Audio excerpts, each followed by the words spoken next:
Testamento no tiene el orden cronológico, no tiene un orden de importancia, sino el orden de extensión, ¿no?, en el corpus profético. El libro de Isaías es el único recurso que tenemos para conocer al profeta. Por mucho tiempo, ¿no?, han habido estudios que se han hecho al texto de Isaías porque es un texto muy complicado. ¿Me puede decir alguno en qué tiempo vivió Isaías? ¿Cuál fue más o menos, cuáles fueron los años en los que vivió Isaías? El año 725, 20 antes de Cristo. Sí, en el siglo 8, ¿no? El siglo 8, que va desde 799 hasta el 700, siglo 8. 730, 720, todavía las fechas precisas no se pueden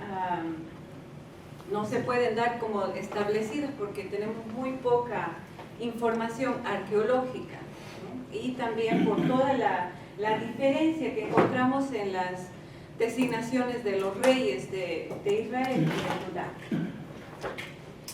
Bien, el profeta vivió en el siglo 8. Pero si leemos un poquito más adelante vamos a encontrar una referencia a Ciro. ¿Quién fue Ciro? Rey de Persia. Fue un rey persa. ¿Y en qué año vivió Ciro? Fue en el siglo 8 En el siglo VI, más o menos en el año 540, por ahí empezó a ser rey de Persia. 720, 540. ¿Un profeta puede vivir 200 años? No. El más robusto vive 70 años, dice el Salmo. Y eso, con la justa. Pero justamente por estos datos que vamos encontrando en el mismo texto, es que ha surgido todo el problema de este libro. ¿Cómo es posible que se hable de un profeta de los años 700 y luego aparecen algunos datos que son del año 538, 539, ¿no?, cuando terminó el exilio? Entonces son 200 años. Y después tenemos casi al final del libro algunos oráculos que hablan sobre la llegada del tiempo nuevo, la tierra nueva, el cielo nuevo, que tiene todo un lenguaje griego. Cuando hablamos de un lenguaje griego, ¿de qué tiempo estamos hablando? ¿Qué siglo, más o menos? Tercero antes de Cristo. Siglo IV, 333, el mundo griego entró en todo el área del oeste, ¿no?, del este, perdón, ¿no? Alejandro Magno conquistó todo el área del oriente y entonces la cultura griega se expandió en estas tierras. Entonces estamos hablando de otros 200 años más adelante. Entonces hay una gran distancia y esto hay que tenerlo muy en cuenta. Hay una gran distancia entre el profeta histórico, el comienzo de escritura de un libro. Ningún profeta escribió ningún libro, para empezar, ¿no? No vamos a encontrar, en el mismo libro de Jeremías encontramos quién ayudó a escribir los oráculos de Jeremías. Mi secretario Baruch, dice Jeremías, ¿no? Entonces Baruch probablemente inició la escritura de estos oráculos del profeta. Isaías tampoco escribió sus propios oráculos. No hay ninguna prueba, no hay ninguna materia, ni literaria, ni arqueológica, ¿no?, que nos dé a conocer que el profeta escribiera sus textos. Y de acuerdo al pensamiento, a la perspectiva judía, ningún profeta es considerado como tal, sino hasta que se hayan cumplido sus oráculos. Y entonces, cuando se han cumplido sus oráculos, se han empezado a escribir porque se han reconocido que eran palabra de Dios, que venían palabras inspiradas. Entonces el libro se empezó probablemente a escribir, o no el libro como tal, sino algunos oráculos del profeta por aquí, otros oráculos del profeta por allá, se empezaron a escribir en el siglo VII, un siglo después. Y después tenemos otros oráculos que fueron incrementándose y otros datos, ¿no? Otros datos del profeta que se fueron incrementando con el tiempo, ¿no? Y que pasaron a formar parte del libro. Entonces vemos la distancia entre el profeta, el libro y nosotros y nosotras hoy, ¿no? Es una distancia muy grande. Entonces eso hay que tenerlo en cuenta. ¿Por qué? Porque a veces a la hora de interpretar pensamos que todo lo que ha dicho el profeta lo ha dicho en relación a Jesús, lo ha dicho en relación a nosotros, nos está llamando la atención a los que estamos en Chicago, ¿no? Y no, el profeta tuvo un tiempo concreto para emitir sus oráculos. El pueblo reconoció que estos oráculos venían de Dios, los puso por escrito, y cuando los pusieron por escrito, lo reinterpretaron para el contexto en ese tiempo. Y después, el pueblo fue incrementando otros oráculos que iban en la misma línea del profeta, ¿no? Otros datos del profeta que nos hablaban mucho más de la historia judía, ¿no? De la percepción judía del mundo y de la buena noticia para el pueblo en cada momento de su historia. Hacia el siglo segundo, ¿no? En el siglo segundo, en tiempo de Qumran, en el tiempo ¿no? del auge de la literatura judía, vamos a encontrar también que hay diferentes escritos. Hay escritos que se han hecho en lengua hebrea, otros escritos en samaritano, otros escritos en arameo, otros escritos que están traduciéndose del hebreo al griego.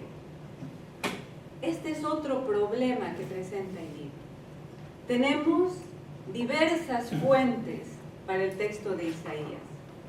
Tenemos diferentes escritos o manuscritos y no los conocíamos en su totalidad hasta hace 50 años. ¿No? En el 1947, cuando un grupo de pastores reveló que habían escritos en el Mar Muerto, ¿no? Alrededor de las cuevas que hay en el Mar Muerto, se descubrieron varios rollos del profeta Isaías.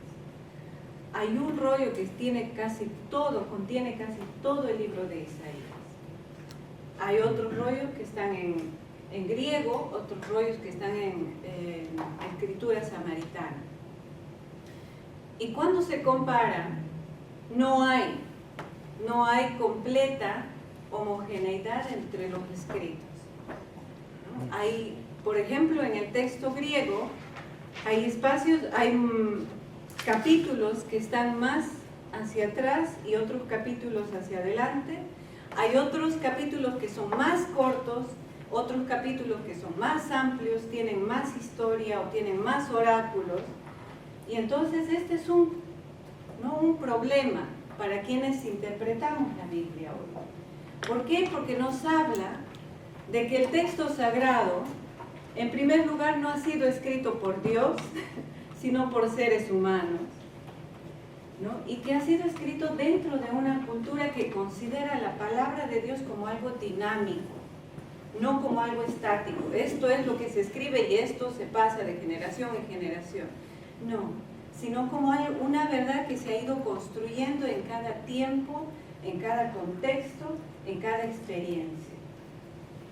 Entonces, a partir de estos primeros preámbulos, ¿no? de saber cómo acercarnos al texto, nos vamos a acercar a la historia de Isaías. A la historia de Isaías. El método, bueno, yo traigo mucho de todo lo que es mi formación en cuestión más histórica, arqueológica, lingüística, etc. Pero mi interpretación viene desde quién soy yo. yo interpreto el texto a partir de los ojos de una mujer de Latinoamérica, para quien el escrito sagrado ha acompañado como buena noticia desde el primer momento.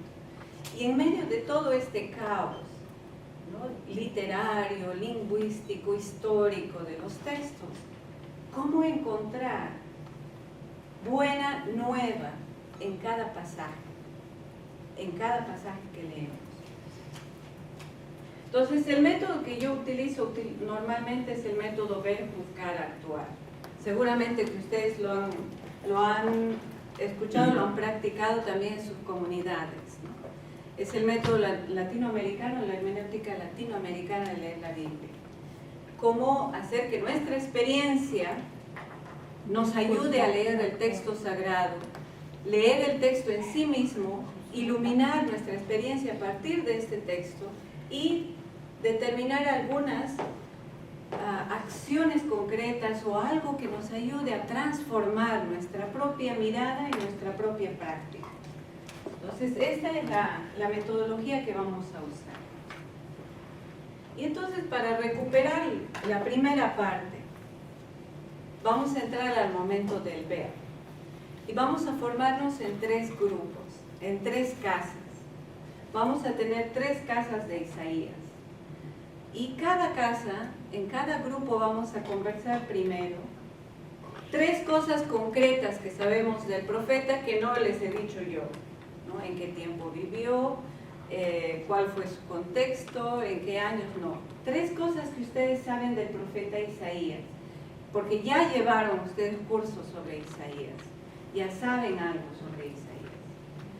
Entonces, 3 cosas concretas sobre el profeta, 3 cosas que saben sobre el libro de Isaías, que ya sabían antes de venir a esta mañana,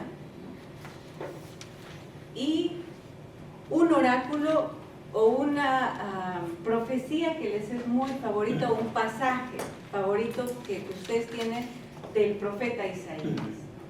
¿Y por qué? Seguramente ha acompañado eso una experiencia de su propia vida, les ha ayudado a leer algo en su propia, ¿no?, dentro de sus problemas o los momentos de felicidad, se encontraron con este texto y dijeron, uy, este texto está escrito como para mí. Entonces, algún oráculo, alguna expresión, algún pasaje del libro de Isaías que es significativo para ustedes. Entonces, estas 3 cosas lo van a compartir en sus casas. Y luego, el grupo va a decidir un nombre para cada casa. Un nombre para la comunidad. La casa de Isaías. Vamos a hacer 3 casas de Isaías, pero cada casa va a tener su nombre. En base al libro de Isaías. Escojan ustedes cualquier capítulo, escojan cualquier versículo. Si encuentran, ¿no?, en el libro de Isaías hay 66 capítulos de posibilidades. Entonces, escojan uno y ese va a ser el nombre de su casa o de su comunidad, y con este nombre, con este grupo, vamos a trabajar durante estos dos días, hoy y mañana, y también la próxima semana. ¿Les parece? Distancia. Entonces, ahí vamos a compartir ahora qué es lo que ha salido en los grupos. ¿Qué sabemos del profeta Isaías? A ver, el grupo... Vamos a empezar por la última, que era tener el nombre de el nombre de su casa. Entonces, primero, para no identificarnos como primer grupo, segundo grupo, tercer grupo, sino por su nombre, vamos a escuchar, a ver. El grupo 1 le puso de nombre a la casa Consuelo y con techo. A ver, ¿puede justificar el nombre? Consuelo y con techo, pues pensábamos que Isaías nos habla mucho de esa buena noticia, ¿verdad? Y esa buena noticia trae mucho consuelo. ¿Y el techo? El techo porque es un libro del Antiguo Testamento y Dios es el Padre, el proveedor. Un proveedor, cuando hablamos nombre proveedor aseguramos nuestro techo. Muy bien. Entonces vamos a llamar a la casa consuelo y con techo. Ya. Muy bien. Los del consuelo y con techo. ¿El segundo grupo? Exilio. Exilio. ¿Por qué le pusieron exilio? Porque es un profeta que habla post-exilio, durante el exilio y pre-exilio. Pre-exilio y post.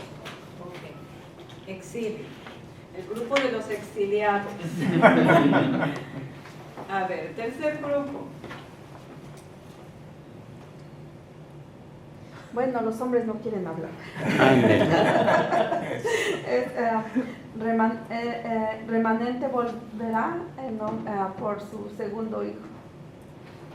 Ok, es Shear Remanente Yashub, volverá, ¿no? sí. Shear Yashub. Ah, que sería bonito, de verdad. Shear Yashub. Un resto volverá. El nombre en hebreo es Shear Yashub. Entonces vamos a llamarle a este grupo Shear Yashub. ¿Está bien? ¿No los puedo escribir, por favor? Era más fácil, remanente volverá. Shear Yashub. Por remanente. Sí, permanente. Yashub.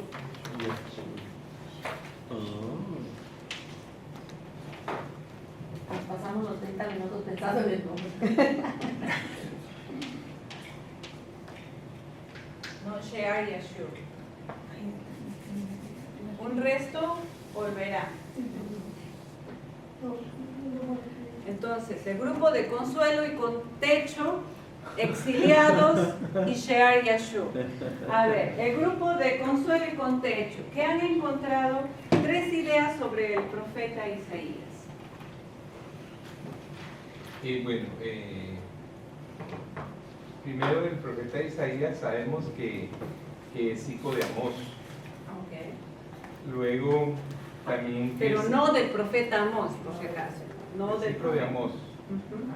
Y luego que sintió la vocación, esa vocación profética en el año 742 a.C., en el año de la muerte del rey Osías, los 6 versículos. Eso fue lo que... El grupo del exilio, los exiliados. Sí, sabemos de este profeta que es considerado uno de los profetas mayores por la extensidad de su obra, ya que son varios escritores y de diferentes estilos y épocas, mayores. Mayor. Que también, por eso es que nos llamamos así, porque él estuvo en el pre-exilio, no directamente él como individuo, pero sus escritos. Sí, él como individuo ¿Oh, sí? estuvo en el preexilio.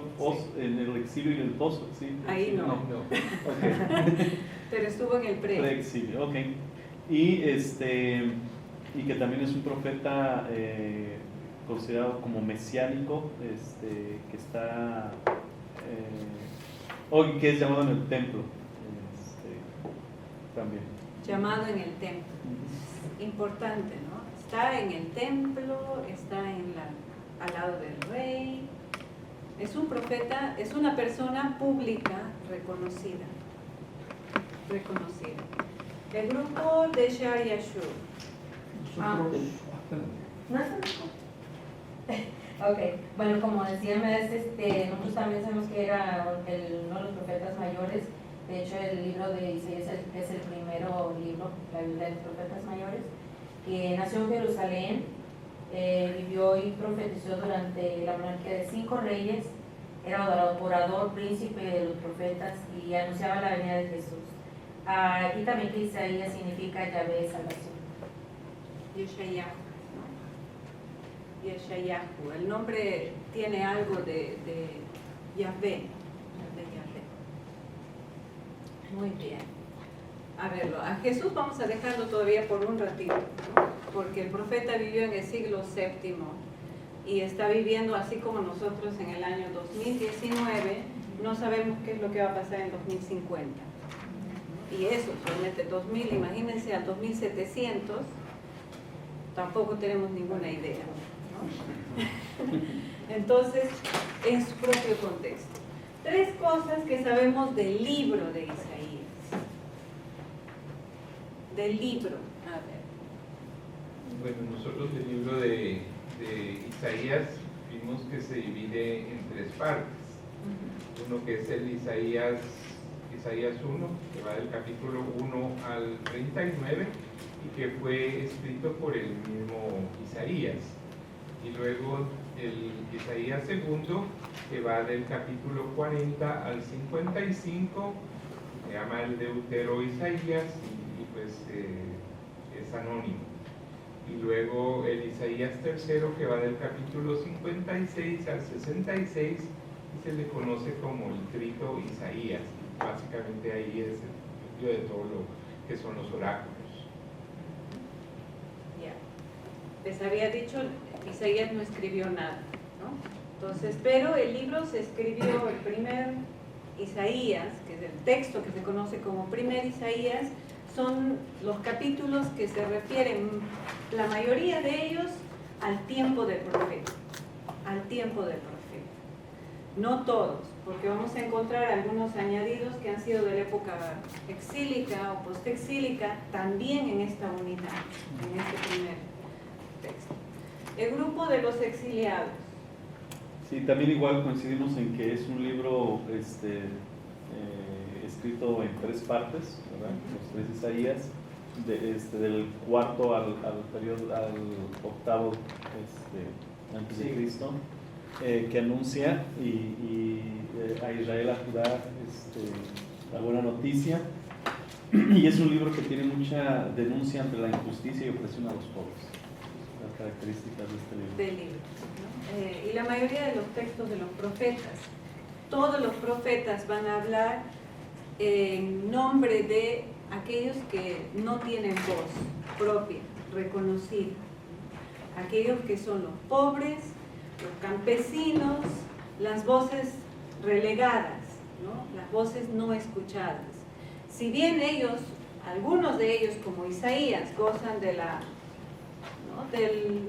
de tener la audiencia de la corte, la audiencia de la élite sacerdotal, hay gente que no hace escuchar su voz, no los escucha. Entonces los profetas son los mediadores no solo entre el pueblo, el populorum, y la élite, sino también mediadores entre Dios y el pueblo, entre el pueblo y Dios.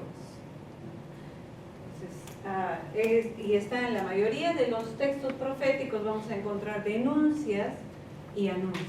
Anuncio de buena noticia, denuncias de injusticias, denuncias del comportamiento malo de aquellos que tienen poder sobre otros.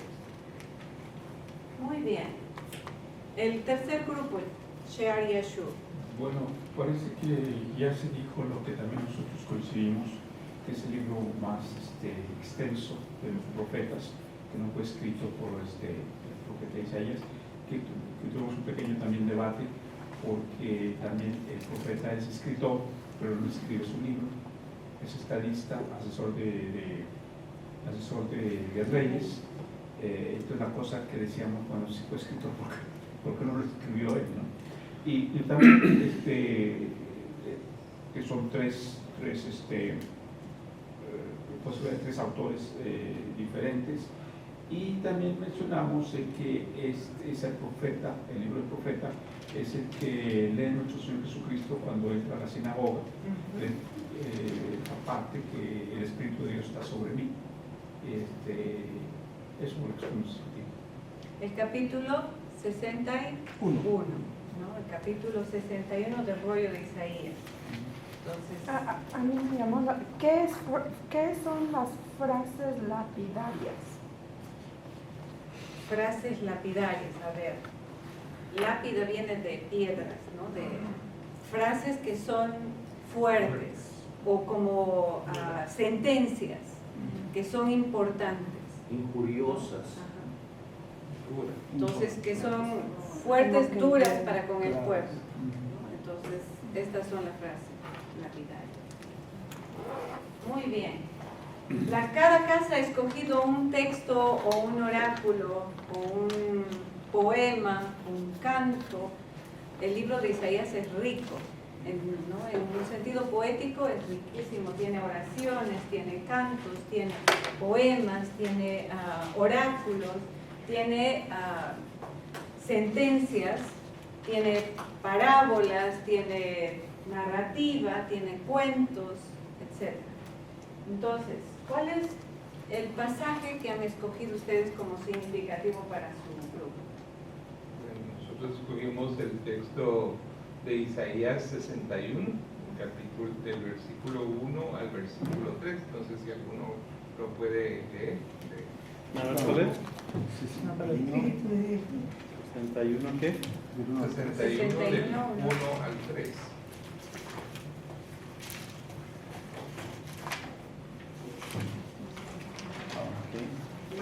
Hermano, por favor. El Espíritu del Señor está sobre mí, porque el Señor me ha ungido. Me ha enviado para dar una buena noticia a los que sufren, para vender los corazones desgarrados, para proclamar la liberación a los cautivos y a los prisioneros la libertad, para proclamar el año de gracia del Señor, el día del desquite de nuestro Dios, para consolar a los afligidos, para cambiar su ceniza en corona, su luto en perfume de fiesta, su abatimiento en traje de gala. Los llamarán robles del justo, plantados por el Señor para su gloria. Muy bien, muy lindo el texto. Consuelo y con techo, ¿no? Muy bien.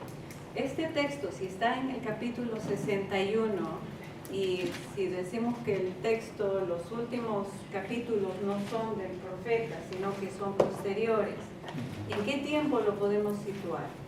En el periodo Post-exílico. Post-exílico. Entonces es un texto que nos habla o nos refiere a la época post-exílica, ¿no? Probablemente después del tiempo de reparaciones, reconstrucciones, cuando el pueblo había regresado del exilio, una gran parte del pueblo regresó del exilio, reconstruyó todo, y todos esperaban que iba a ser un tiempo bueno después, y no. Se volvieron a reorganizar las estructuras de injusticia, y entonces la voz profética anuncia otro tiempo nuevo, porque este tiempo no parece haber, no parece estar dando realmente como resultado la esperanza de los más pobres, lo que se esperaba como tiempo bueno después de haber sufrido mucho. Van a tener la hora del receso para escoger entre los capítulos 40 al 55 De Isaías. de Isaías. 40 al 55, porque si ustedes son los exiliados, los del exilio, escojan más o menos oráculos de este tiempo, de este contexto. El grupo de Shear Yashur. El oráculo del pacto con la muerte y verdadero cimiento. Y ese está en el capítulo 28, de versículo 14 al 19. A ver, ¿lo puedes leer? Sí, dice, por tanto oí la palabra de Yahvé, hombres burlones, señores de este pueblo de Jerusalén, porque habéis dicho, hemos celebrado alianza con la muerte y con el Seol hemos hecho pacto. Cuando pasaré el azote desbordado, no nos alcanzará, porque hemos puesto la mentira por refugio nuestro y en el engaño nos hemos escondido. Por eso, así dice el Señor Yahvé, he aquí yo pongo por fundamento en Sión una piedra elegida, angular, preciosa y fundamental, quien tuviere fe en ella no vacilará. Pondrá la equidad como medida y la justicia como nivel. Barrerá el granizo, el refugio de mentira, y las aguas inundarán el escondite. Será rota vuestra alianza con la muerte, y vuestro pacto con el Seol no se mantendrá. Cuando pasará el azote desbordado, os aplastará. Muy bien. Cuando pasara. Cuando pasara. Sí, cuando pasara. Entonces este texto es un texto que es considerado como pequeño Apocalipsis de Isaías, ¿no? Está entre el 24 al 20, ¿no? Capítulos. Está considerado dentro del primer Isaías. Todavía hay un debate para ver si tienen influencia o relectura postexílica, pero normalmente este oráculo puede ser contextualizado en cualquier momento, porque en todo tiempo hay, ¿no? El tipo de injusticias al que se hace referencia, ¿no? En el gobierno de Osías, en el gobierno de Ezequías, en el gobierno después del exilio, ¿no? Se repiten las mismas estructuras de opresión, los mismos mecanismos de mentira, de traición para con una parte del pueblo. Muy bien. Hubiera sido lindo que tuvieran el texto de Shear Yashub, pero bueno, quizás van a cambiar en el camino, el texto bandera de su casa. Muy bien. Entonces, les había explicado un poquito sobre la distancia, ¿no? La distancia entre el profeta en el siglo VIII, el que empezó a escribir, el escriba o los escribas alrededor de la corte, ya no en el siglo VIII, sino en el siglo VII, que empieza a recolectar todos los oráculos del profeta histórico. Hay una distancia de más o menos 100 años. El profeta Isaías es un profeta que está situado en Judá, en el reino del sur. En el siglo VII empieza toda una especie de renacimiento literario, humanístico, no solo en el área de Jerusalén, de Israel, sino en todo el Medio Oriente, en todo lo que era Babilonia en ese tiempo, ¿no? En lo que era Siria, ¿no? El reino de los Medas, el reino de quienes están los poderes en el norte, y también en Egipto. En el siglo VII se empiezan a reescribir en estos reinos sus leyendas ancestrales. Es en este tiempo en el que se reescriben en acádico, ¿no? En acadio, todos los relatos originarios sumerios, ¿no? Los relatos del origen de la vida de acuerdo a los sumerios, los poemas ugaríticos en acadio. Se van a reescribir en otro idioma, en otros caracteres. ¿Por qué? Porque se quiere regresar a las fuentes originarias. ¿Se acuerdan ustedes de la época del Renacimiento? Bueno, nadie ha vivido en la época del Renacimiento. Pero por historia sabemos qué ha sucedido en el mundo en la época del Renacimiento.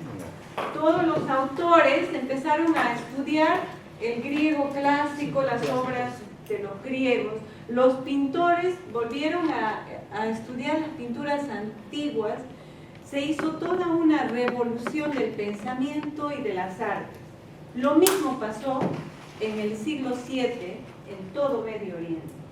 Y entonces, este movimiento también incluyó a Israel.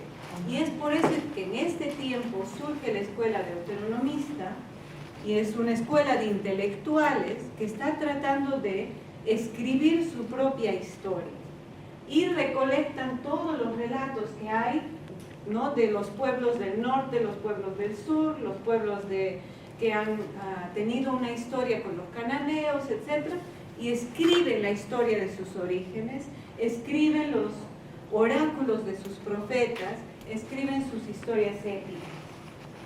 Y estos son los primeros momentos de escritura de la Biblia, ¿no? Entonces, ¿cuáles son los idiomas en los que cuál fue los periodos de estos escritos? Por ejemplo, habla de Arcadio, Sí, de Medio Oriente, que es el imperio asirio en este tiempo, en acadio, ¿no? Lo escriben en el siglo VII.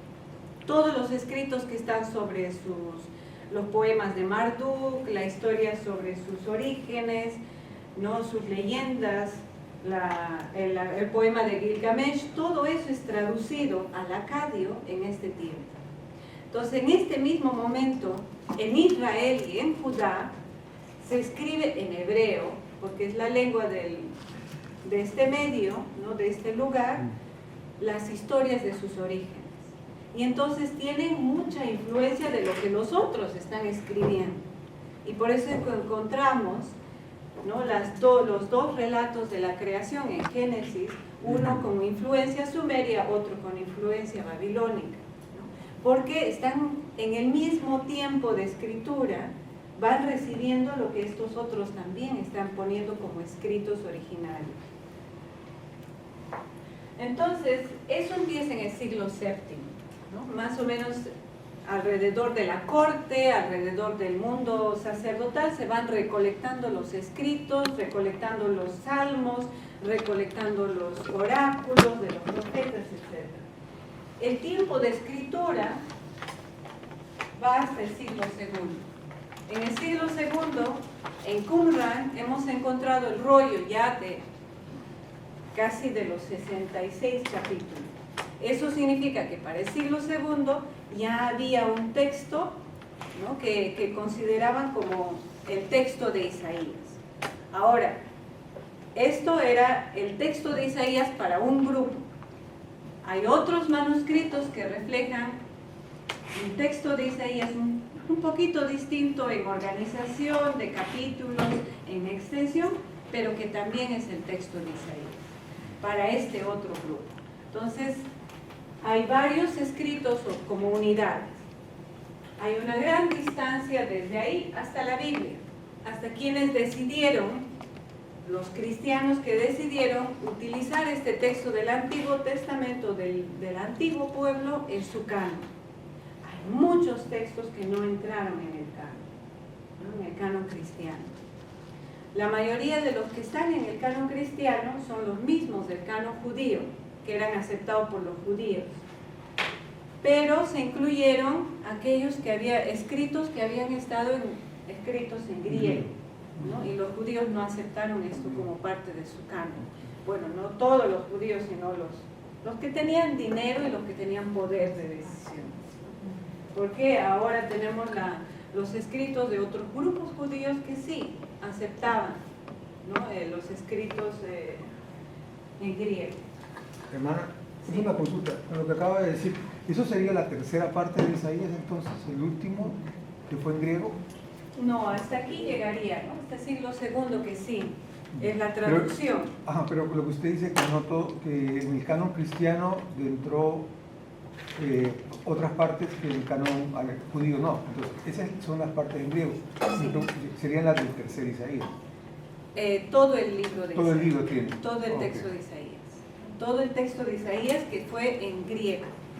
Lo que nosotros tenemos como parte de nuestro canon son los textos del Antiguo Testamento en griego, porque eso es el texto que leyeron los cristianos, ¿no? Los que decidieron el canon. Los textos en hebreo los hemos empezado a leer desde la época del medioevo, recién.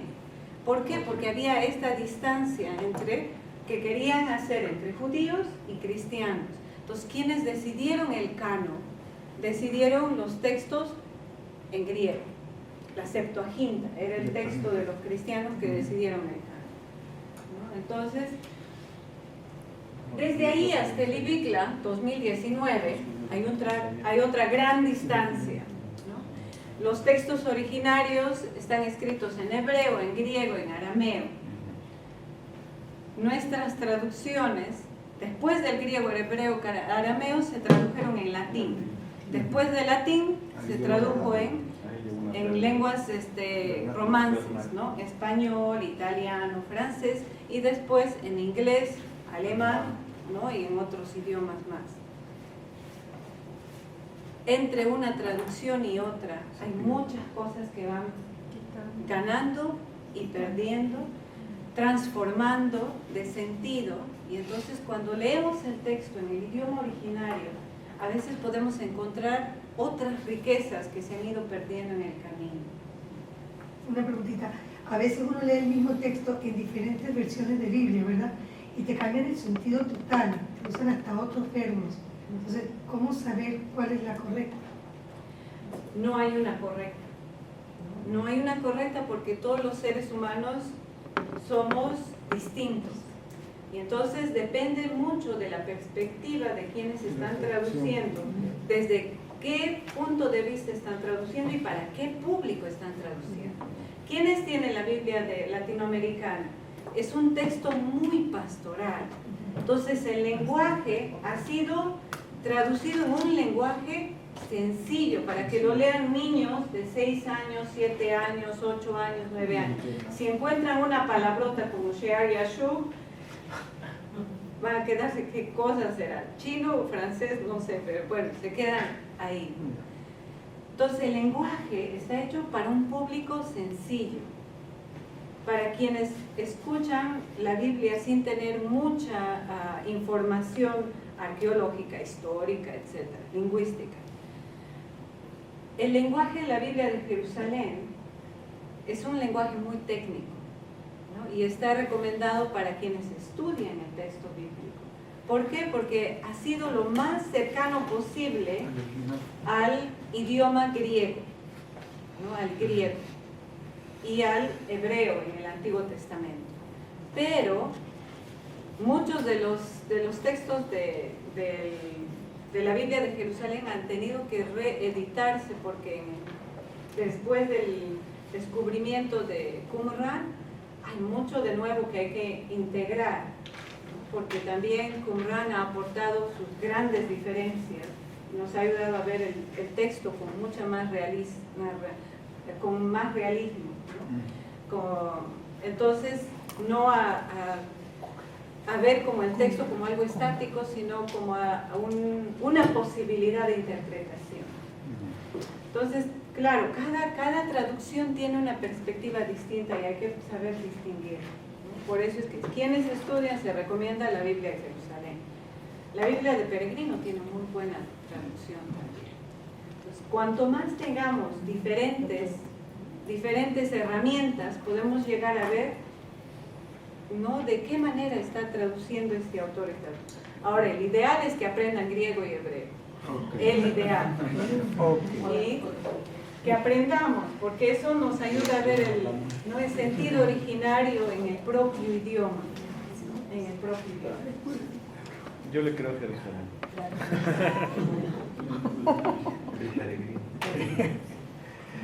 La Biblia del pueblo es del peregrino.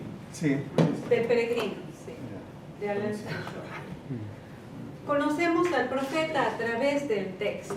No podemos conocer al profeta Isaías fuera del texto, sino a través de todo lo que se nos dice en este texto. El libro en sí refleja situaciones, refleja realidades del siglo VIII hasta el siglo IV. Y entonces, como habíamos visto, ahí no se puede decir que lo escribió una sola persona. Hay muchas manos detrás del texto de Isaías. La intuición de que los capítulos 40 al 66 corresponden a una época más tardía empezó en el siglo XI con un judío que se llamaba Abraham Aresnera. Y obviamente, imagínense, para el mundo judío, que un judío les diga que su escrito sagrado no fue escrito por Isaías, pues ya lo querían masacrar, ¿no? Entonces, hay muchos que empezaron a estudiar críticamente el texto, a quienes las propias instituciones los han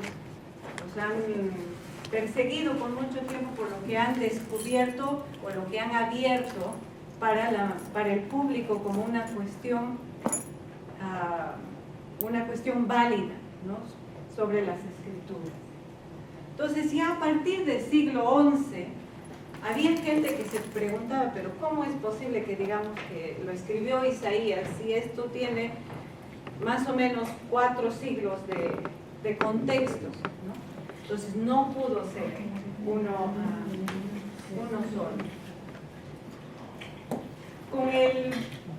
¿no? Con la explosión de los estudios críticos, la explosión de los estudios críticos empezó en la época del humanismo, ¿no?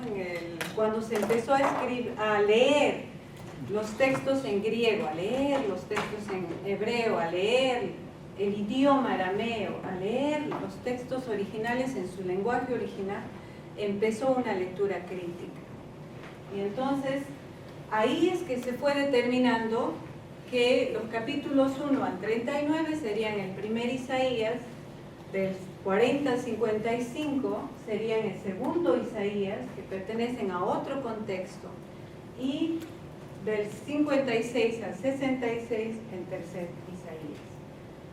Y entonces a quienes se opusieron a esta perspectiva los llamaban escuela tradicional. Ustedes son los tradicionales, ¿no? Que piensan que Isaías lo escribió todo, ¿no? Y los que se llamaban a sí mismos como críticos defendían a capa y espada el primer Isaías, segundo Isaías, tercer Isaías.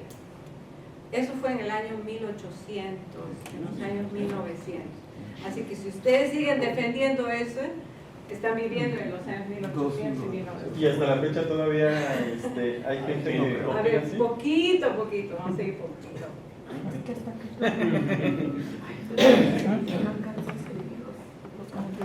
Primer Isaías, segundo Isaías y tercer Isaías.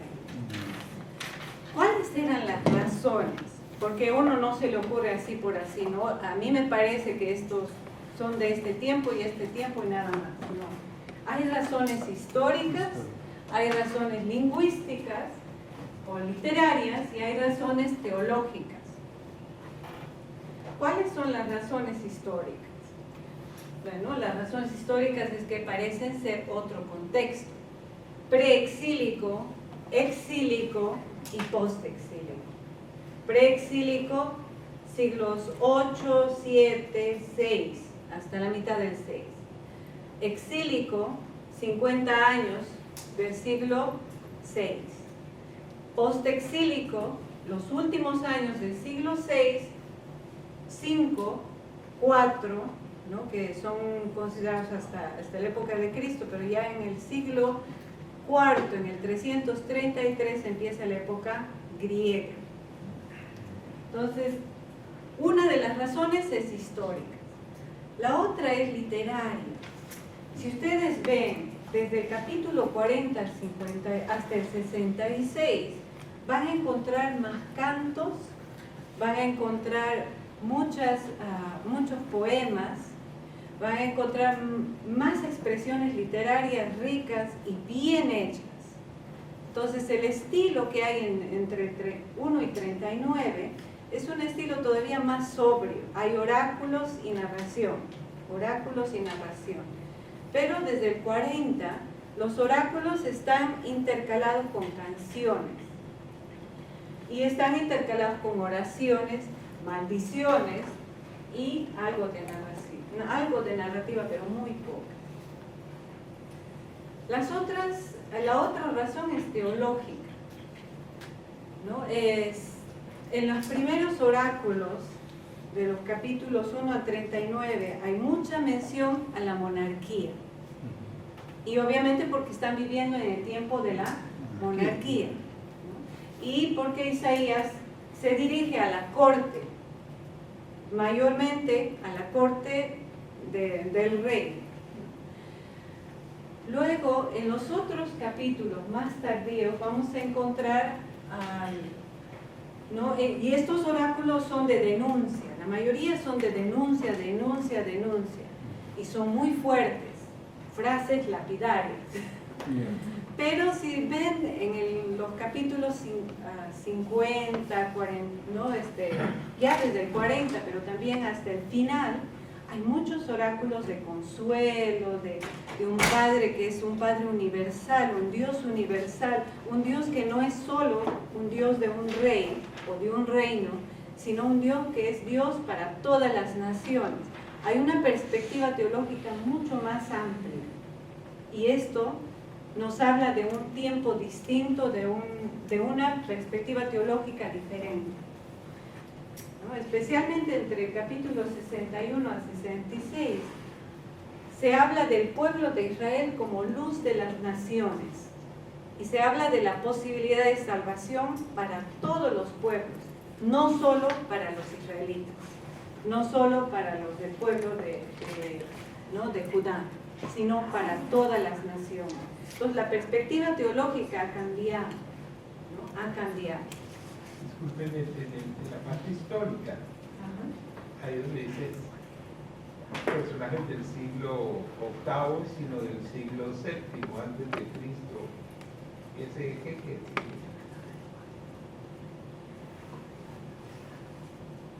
Desde los capítulos 40, casi ya no hay personajes del siglo VIII, sino del siglo VI. Desde el capítulo 40 ya no se menciona al rey Ezequías, sino se menciona a un servidor fiel. Se empieza a mencionar a los pueblos ¿no? que están alrededor de Israel. Entonces ya no hay una mención a los mismos personajes que aparecen en los primeros 39 capítulos, ¿no? Todos los personajes que aparecen como importantes en los primeros 39, Osías, Ezequías, ¿no? Los reyes de Judá, no aparecen en los últimos capítulos. Pues por eso son las diferentes perspectivas históricas. ¿Otra pregunta? Lo que el padre le estaba preguntando era qué significa eje. Creo que Ejemplo. J. Ay, verdad. En inglés está ejemplo, example given. La escuela tradicional defendió la unidad, pero claro, no todo el mundo lo aceptó así de buena gana, ¿no? Como, sí, primer Isaías, segundo Isaías, tercer Isaías. La escuela tradicional, que los que no aceptaban, los que querían que se quedara con la idea fija de que Isaías lo escribió y Isaías lo escribió, proponían otros argumentos. Dijeron que el profeta aparece actuando de la misma manera en todos los capítulos. Defiende la causa de los pobres, está hablando de, ¿no? como un profeta mediador entre Dios y el pueblo, en la élite, ¿no? tanto de la corte como en la élite gubernamental en el tiempo postexílico. Entonces, es el mismo carácter del profeta, no ha cambiado. No aparece como un profeta Amós primero y luego como un profeta de tipo sacerdotal después, no. Es el mismo profeta, la misma característica, entonces probablemente es el mismo profeta. Luego, algunos decían que el edicto de Ciro y los oráculos de consolación están muy relacionados con el estilo del profeta Isaías desde el inicio. Porque el canto de la viña también habla de, que está en los primeros capítulos, habla de un Dios que es cariñoso, un Dios que es amante de su pueblo, un Dios que quiere la salvación de su pueblo.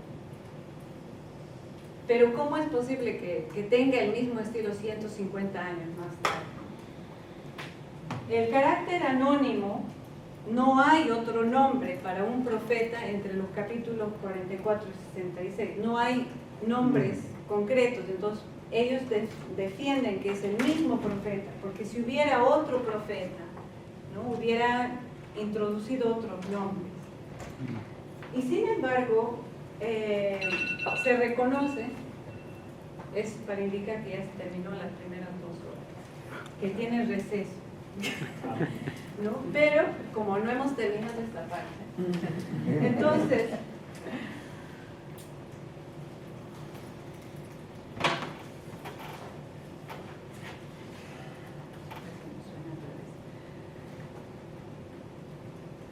habían algunos oráculos, entre los oráculos del 44 al 66, que no cuajaban bien para entrar en el canon. Y entonces algunos reconocen que la anonimidad de otro profeta hizo posible que estos oráculos se introdujeran como parte de los oráculos de Isaías. Ya desde ese tiempo se dieron cuenta todos de que no, pues hay ciertos oráculos que no son del tinte de Isaías, pero que probablemente se añadieron como oráculos del profeta para que entraran en el canon. Y entonces los de la escuela tradicional querían ver esto como posibilidad. Si bien no lo dijo Isaías, probablemente una escuela isaiana, un grupo de los seguidores de Isaías introdujeron estos oráculos porque eran válidos, porque estos oráculos se cumplieron y había que darle un padre, había que darle un autor, y entonces le dieron a Isaías, ¿no? Como autor.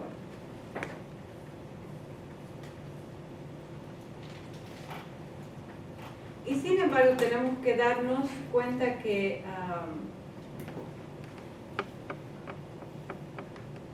hoy ya no se habla tanto de primer Isaías, segundo Isaías, tercer Isaías.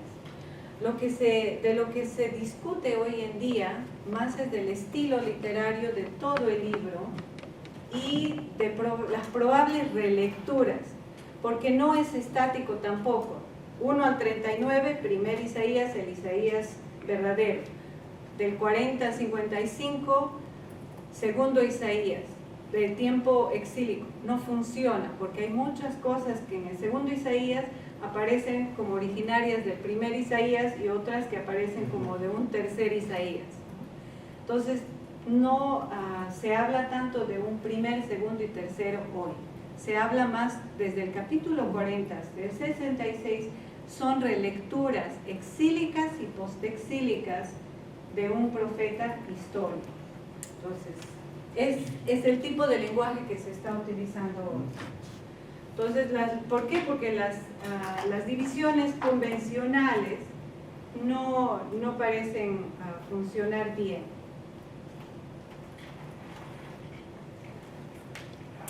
Como diría Walter Brueggemann, no sé si ustedes han escuchado de Walter Brueggemann, es un profesor que enseñaba escrituras en Indiana, ¿no? En Notre Dame, por años, ya es emérito, es un profesor de Antiguo Testamento. Él dice, Isaías es una especie de depósito de profecías misceláneas, ¿no? Que tratan del destino de Jerusalén y de Judá. Este es lo que tienen en común. Todas están relacionadas al destino de Jerusalén y de Judá. Sión, Jerusalén, ¿no? La montaña sagrada, son 3 tipos de designaciones para un lugar concreto y este es el foco de los oráculos del profeta.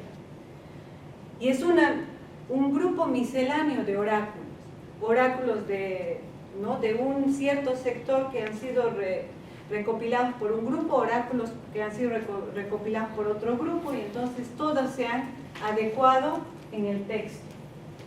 Y si bien encontramos en el capítulo de Isaías 36 al 39 a la destrucción de Jerusalén, los capítulos 33, 34 y 35 serían utilizados como puente, se han escrito como puente muy tardíamente para conectar el primer y segundo Isaías. Entonces, hay textos que incluso en el primer Isaías no son del propio profeta, no son propios del Isaías histórico. Existe un sustrato de Isaías del siglo VIII que tiene muchas afinidades a las profecías de Miqueas y de Amós y de Oseas también, porque estos son profetas del siglo VIII. Tienen en común varias profecías, varias sentencias, varios géneros literarios. Pero a partir del capítulo 40 se hablan de relecturas o adición de otros oráculos a partir de lo que ya habían dicho estos profetas. Hay muchas coincidencias con Amós y Miqueas, ¿por qué? Porque algunos que leyeron a Amós y Miqueas en la época exílica y postexílica pusieron esto en el libro de Isaías.